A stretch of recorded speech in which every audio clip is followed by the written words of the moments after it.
चला तर आज सकाळ लवकर सुरुवात झाली आहे सकाळची. तर नमस्कार मंडळी, welcome to back my channel. तर आज आहे वटपौर्णिमा आणि आज खूप लवकर उठले मी, का तर पुरणाचा स्वयंपाक वगैरे मग खूप वेळ लागतो आणि म्हणजे बायका म्हटल्यात की 12च्या अगोदर जायचं आहे वड पूजायला. तर मग स्वयंपाक वगैरे सगळं आवरलं पाहिजे, त्यामुळं मग लवकर उठले. तर 5 वाजता म्हणजे सुरुवात झाली आहे. तर आता बघूया अंगण वगैरे झाडू. थोडासा पाऊस पडला असं वाटायले टाकत.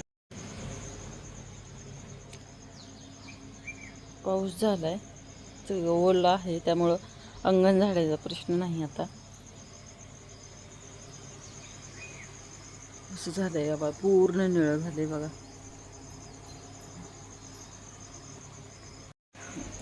अंगण झाडायचं तर आता प्रश्न मिटला, का तर पाऊस झाला आणि ओला आहे.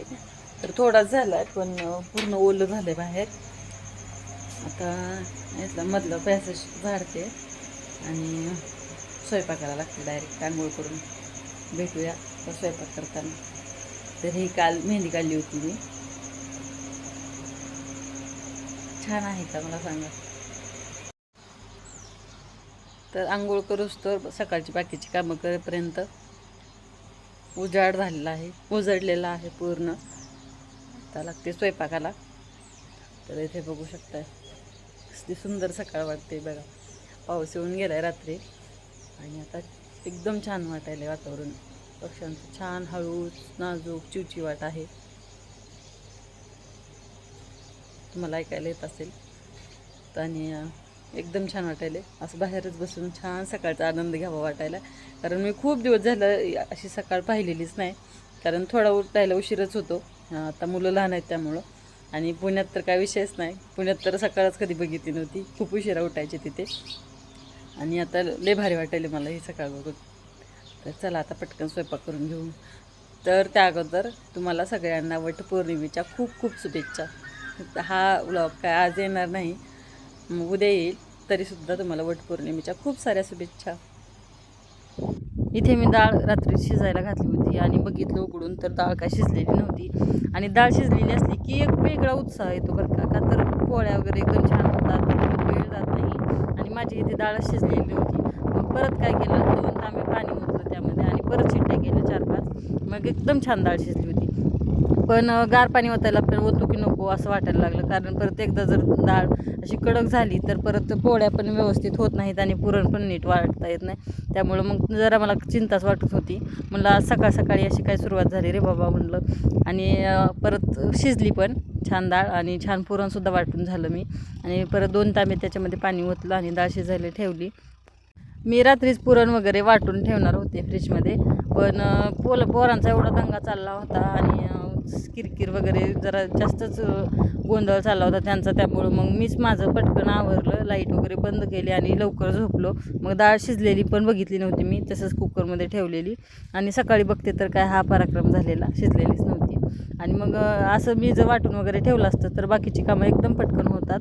पण डाळ शिजायला आणि पुरण वाटायलाच थोडा वेळ लागतो, बाकीच्या कोणत्याच कामाला वेळ लागत नाही मला. मग डाळ शिजायला ठेवली आणि मग आता म्हणलं बाकीची तयारी करून घेते तोपर्यंत. तसंही मग काय बसून काय करणार होते, मग म्हणलं अगोदर कणिक मळून घ्यावी. मग आणलं पिठाचा डबा वगैरे आणला, छान कणिक मळून घेतली. आणि कणिक मळताना एक टिप्स वापरते मी, तर ती तुमच्याशी शेअर करते. तर इथे मग गव्हाचं पीठ चाळून घ्यायचं, सुजीच्या चाळणीने चाळायचं आणि त्यामध्ये थोडासा एकदम मैदा घालायचा, एक 100 ग्रॅम किंवा 75 ग्रॅम घालायचा मैदा. एकदम छान पोळ्या होतात, फुटत नाहीत अजिबात. त्यामुळे थोडासा मैदा शिल्लक असतोच माझ्याकडे, कधी अधूनमधून पोळ्या बनवल्या तर. आणि ते मी शेतात एडिटिंग करते, त्यामुळं थोडासा तुम्हाला वाऱ्याचा आवाज येत असेल तर थोडं समजून घ्या. आणि इथे बघा मग माझं पटकन सकाळची धावपळ चालूच होती. म्हणलं मुलं उठायच्या अगोदर पीठ वगैरे सगळं मळून घ्यावं, का तर एकदा मुलं उठली की मग ते लगेच पीठ खेळायला वगैरे त्या हातबुडं ह्याच्यात हात घाल त्याच्यात हात घाल असं होते. मग म्हणलं ते उठायच्या अगोदर पीठ मळलं तर छान भिजेल पण आणि मध्ये मध्ये पण करणार आहेत, त्यामुळं छान पीठ मळून घेतलं. तोपर्यंत डाळ शिजतेच. मग म्हणलं आता अजून पण वेळच आहे माझ्याकडे, तर म्हणलं मग भाजीची तयारी करून घेते. मग खोबरं कट करून घेतलं, लसूण सोलून घेतला. अशी भाजीची पण तयारी करून घेतली की लगेच पुरण वाटलं की फोडणी द्यायला येते. पुरणाचा स्वयंपाक करायला मला फार आवडतं. फक्त मला वाटतं की कोणी डिस्टर्ब करू नये. मला कोणता पण स्वयंपाक असेल की एकदम मन लावून आणि छान बनवावं असं वाटतं. पूर्ण लक्ष केंद्रित करूनच आणि छान पण होतो आणि पटकन पण होतो. मग त्यामुळं वाटते की फक्त कोणी डिस्टर्ब करू नये. आणि पण मुलं लहान असल्यामुळं तसं होतच नाही. त्यांच्याकडे लक्ष देतच करायला लागतं. थोडा वेळ पण लागतो आणि मध्ये मध्ये पण करतातच ते, लहान आहेत अजून त्यामुळं. आणि मग इथे छान डाळ शिजवून घेतली. मग येळवण्याचं पाणी बाजूला काढून घेतलं. ते पाणी कधीच फेकून द्यायचं नाही, ते बाजूलाच ठेवायचं. का तर त्याच्यामुळे छान टेस्ट येते भाजीला. जे नवशिक्या असतात त्यांच्याकडून कधी कधी ते फेकलं जातं किंवा माहिती नसतं, त्यामुळं मग हे सांगितलं. तर ते पाणी ठेवायचं, जे डाळ शिजलेली असते ते बाजूला काढून ठेवायचं, म्हणजे छान पुरण परतता येतं आणि ते भाजीसाठी वापरायचं परत. तर भाजीची वगैरे तयारी झालेलीच होती माझी. मग म्हटलं अगोदर डाळ शिजलेली आहे ती वाटून घेते. गरम गरम डाळ पटकन वाटली जाते. आणि अजून एक टिप्स मी वापरली होती, तर ती म्हणजे डाळ शिजली की तशीच सगळी डाळ वाटून घेतली.